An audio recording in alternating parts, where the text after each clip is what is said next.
Hi friends, ഞാനിന്ന് വന്നിരിക്കുന്നത് പുതിയൊരു വ്ളോഗുമായിട്ടാണ്. കേരളത്തിൽ ഇപ്പോൾ നല്ല മഴയാണെന്ന് എല്ലാവർക്കും അറിയാമല്ലോ. അപ്പോൾ ഞാനിപ്പോൾ ഉള്ളത് കണ്ണൂർ ജില്ലയിലെ നാറാത്ത് എന്ന സ്ഥലത്താണ്. ഇവിടെ ഇന്നലെ മുതൽ നല്ല മഴയാണ്. അപ്പോൾ അടുത്തുള്ള സ്ഥലങ്ങളൊക്കെ വെള്ളം കയറി എന്നറിഞ്ഞുകൊണ്ട് ഞാനും എൻ്റെ സുഹൃത്ത് വീത്തും കൂടി അതൊക്കെ ഒന്ന് കാണാൻ വേണ്ടി ഇറങ്ങിയതാണ്. അപ്പോൾ തോന്നി നിങ്ങളെയും കൂടി ഈ കാഴ്ചകളൊക്കെ ഒന്ന് കാണിക്കാമെന്ന്. ഈ സ്ഥലങ്ങളൊക്കെ കഴിഞ്ഞ വർഷം വെള്ളം കയറി ചുറ്റുമുള്ള വീട്ടുകാരൊക്കെ മാറ്റിപ്പാർപ്പിച്ചിരുന്നു.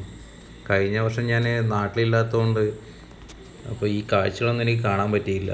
ഞാനൊരു പ്രവാസിയായതുകൊണ്ട് ഇങ്ങനെയുള്ള കാഴ്ചകൾ കണ്ടിട്ട് ഏകദേശം 10 വർഷമായി. ഫെബ്രുവരി ലീവിന് വന്ന ഞാൻ ലോക്ക്ഡൗൺ കാരണം പോകാൻ പറ്റിയില്ല. ഞാൻ ലീവിന് വന്ന സമയത്ത് ഫുട്ബോളൊക്കെ കളിച്ച സ്ഥലമായത്. ഇപ്പോൾ ഒരുപാട് വെള്ളമെല്ലാം കയറി. അപ്പോൾ നിങ്ങൾക്ക് കാണാൻ പറ്റുന്നുണ്ടാവും. അതായത് പോസ്റ്റിൻ്റെ ജസ്റ്റ് സ്ഥലം മാത്രമേ ബാക്കിയുള്ളൂ. ബാക്കിയെല്ലാം ഇങ്ങനെ വെള്ളമൊക്കെ കയറി. അപ്പോൾ അങ്ങനെ ഫുട്ബോളൊക്കെ കളിച്ച് കുറച്ച് കൂട്ടുകാരൊക്കെ കിട്ടിയ ഒരു സ്ഥലമായത്. അപ്പോൾ ഇതൊക്കെ നിങ്ങളൊന്ന് കാണിക്കണം എന്നൊക്കെ ഒരു ആഗ്രഹം തോന്നി. അപ്പോൾ അതുകൊണ്ട് ഇങ്ങനെ ഒരു വീഡിയോ ഞാൻ ഷൂട്ട് ചെയ്യാൻ കാരണം. ഈ ഒരു ഫുട്ബോൾ ഗ്രൗണ്ട് കാണുമ്പോൾ എൻ്റെ ഓർമ്മയിൽ വരുന്നത് നമ്മൾ പഴയ കാലത്ത് ഒരുപാട് കളിച്ച ഫുട്ബോൾ ഗ്രൗണ്ടും പരിസരങ്ങളും വയലും ഒക്കെയാണ് എനിക്ക് ഓർമ്മ വരുന്നത്. അന്നൊക്കെ നമ്മൾ ഒരുപാട് ഓടിക്കളിച്ചതൊക്കെ ഇപ്പോൾ ഓർമ്മ വരുന്നു. അപ്പോൾ നിങ്ങൾ ദൂരെ കാണാൻ വരുന്നുണ്ടാവും കുറേ പക്ഷികളൊക്കെ വന്നിരിക്കുന്നതും അങ്ങനെയുള്ള കുറച്ച് കാര്യങ്ങളും. ഈ വരമ്പിൽ കൂടി നടന്നു പോകുമ്പോൾ പണ്ട് അമ്മമ്മയുടെ കൈയും പിടിച്ച് പഴശ്ശി സ്കൂളിൽ പോയതൊക്കെ ഓർമ്മ വരുന്നു. ഈ കാണുന്നത് വിത്തിൻ്റെ അച്ഛൻ്റെ വീടാണ്. ഈ സ്ഥലം ഞാൻ കാണാത്തതുകൊണ്ട് കാണാൻ വന്നതാണ്. ഈ സ്ഥലം മുഴുവൻ ഇപ്പം വെള്ളം കിട്ടിയെങ്കിൽ നിൽക്കുന്നത് കാണാം.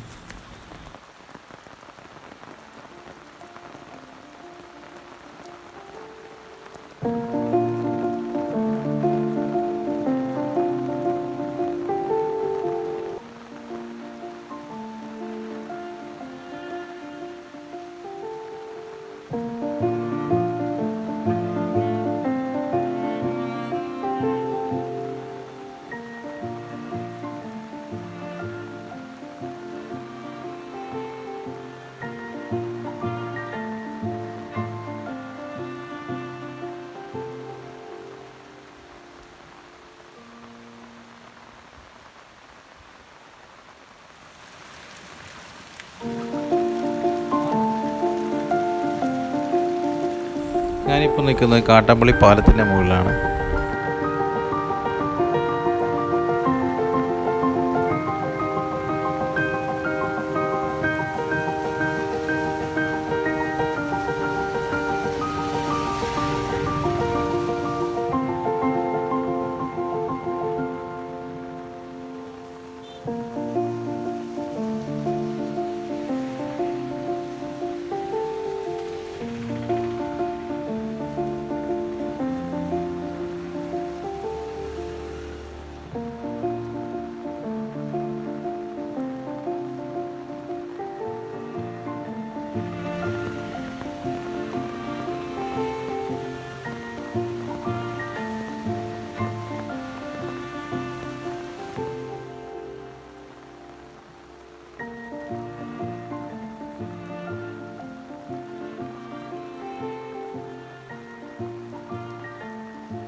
ഞാനിപ്പോൾ നിൽക്കുന്നത് പറശ്ശിനി പാലത്തിൻ്റെ മുകളിലാണ്.